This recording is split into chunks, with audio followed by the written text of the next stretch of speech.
Hi friends, hello and welcome to my channel, The Composite Canvas. I am a test professional working with an MNC with 8+ years of experience in software testing. Today in this session, we will see the overview of syllabus for the ISTQB Advanced Level Test Analyst. So, the Certified Tester Advanced Level in Software Testing comprises of the three major categories, that is the Test Manager, Test Analyst and Technical Test Analyst. Here, today we'll be focusing on the Test Analyst level. The purpose of the syllabus is to help the candidates prepare well for the exam in order to be certified for the Advanced Level Test Analyst. We need to understand how the syllabus is organized. It consists of 6 chapters.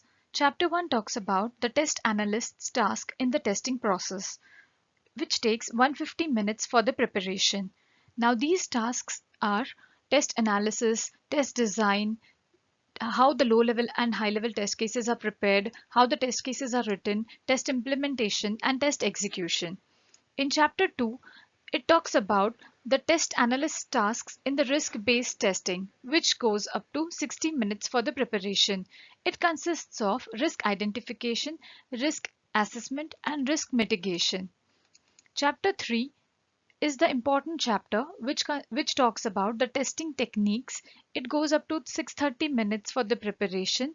It consists of black box testing techniques, which is equivalence partitioning, boundary value analysis, decision table testing, state transition testing, classification tree technique, pairwise testing, use case testing, and combining techniques. Experience-based test techniques, which are error guessing, checklist-based testing, exploratory testing, and defect-based testing techniques. Also, applying the most appropriate techniques is covered in this chapter 3. Now comes the chapter 4, which is testing software quality characteristics, which takes 180 minutes for preparation. In this chapter, quality characteristics for business domain testing is covered, which includes the functional correctness testing, functional appropriateness testing, functional completeness testing, interoperability testing, usability evaluation, and portability testing. Now, chapter 5 is about the reviews, which takes 120 minutes of preparation. It uses checklists in reviews, requirement reviews, user story reviews, and tailoring checklists. Chapter 6 is the last chapter, which is test tools and automation. It takes 90 minutes for preparation, which consists of keyword-driven testing, types of testing tools, test design tools, and test data tools, automated test execution tools. The learning objectives support the business outcomes and are used to create the examination for achieving the Advanced Test Analyst certification. The knowledge levels of the specific learning objectives at K2, K3 and K4 levels are shown. At the beginning of each chapter, each topic in the syllabus is attached to a learning objective, which goes as K2 is understand, K3 is apply and K4 is analyze. Now in foundation level, we also had K1 level, which was to remember. In the advanced test analyst level, they have removed this K1 level from the syllabus.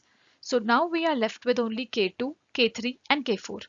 So such type of questions would be asked where you need to understand, apply and analyze. Now we need to understand the level of syllabus details. So this syllabus allows internationally consistent courses and exams. In order to achieve this goal, the syllabus consists of general instructions, objectives describing the intention of the advanced level test analyst. Then, second is a list of items that the students must be able to recall. Third is the learning objectives of each knowledge area, which describes the cognitive learning outcome to be achieved. Then, a description of the key concepts, including references to sources such as accepted literature or standards. So this syllabus, it focuses on the materials that can apply to all the software projects, including agile software development. The syllabus does not contain any specific learning objective relating to any particular software development life cycle. But it does discuss how these concepts apply in agile software development, other types of iterative and incremental life cycles, and in sequential life cycles. Hope this syllabus overview is helpful to you guys for the preparation to start your preparation. Thank you.